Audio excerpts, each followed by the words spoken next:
ፋሽስት ነው ነጣጥባ እንኳን ለባንዳ ለነጭ ጭፍራ የዘለቀ ልጅ ወንዶች ቁና ለሀገር ካሉት ሽሞት አይፈራ አይሜ እምቢ እያለ ከወጣ በኋላ ልብስ ቀይሬ እንግዳ ዘር እያወራች እመለሳለሁ ለመጨረሻው ሲል እዛ ድምፅ ክፍል ነበር ልብስ የምቀይረው ከጎን ያለችዋ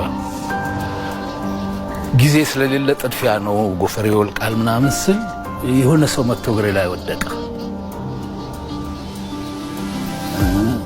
ጥላሁን ነው። በስመ አብ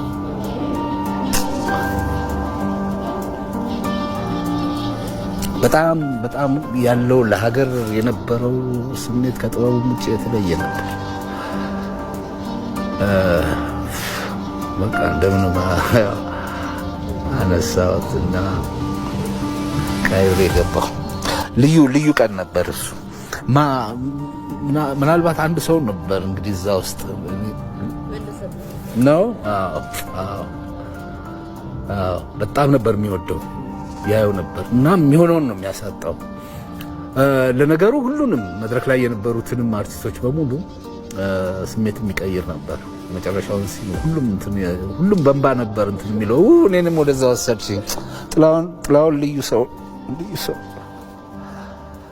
ሆደ ባሻነን እንዲህ ሆድ የሚያስብሱ ነገሮች አታንሺ እባክሽ።